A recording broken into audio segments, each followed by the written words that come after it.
खाने लगी, कोई मट्ठी फोड़ने लगी, कोई माखन खाने लगी, कोई चोरी करने लगी।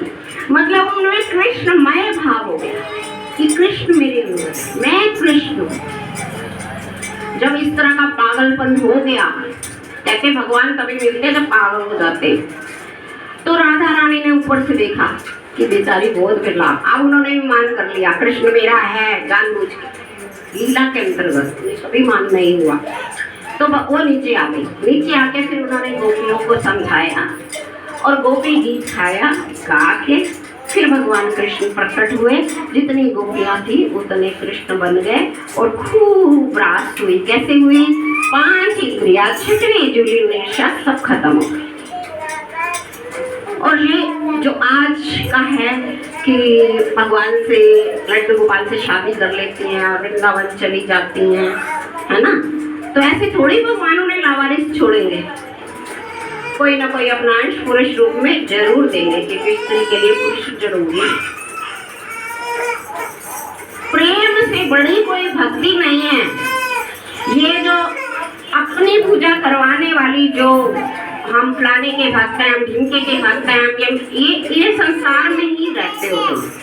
जो ज्ञान द्वारा प्रेम में डुबकी, जब प्रेम द्वारा ज्ञान भी आ जाता है तो उसमें जो आनंद है, परमा आनंद है, वो किसी में नहीं है। आजमा के देखिए।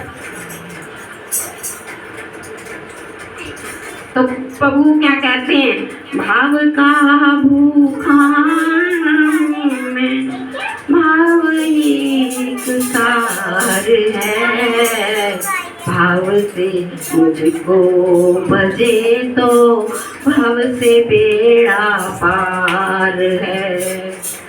भाव बिन सर्वस्व दे तो मैं कभी लेता नहीं, भाव वाले भक्त का एक फूल भी स्वीकार है।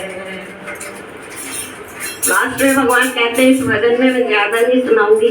बांध लेते हैं भक्त मुझको प्रेम की जंजीर में, इसीलिए होता मेरा इस भूमि पे अवतार है।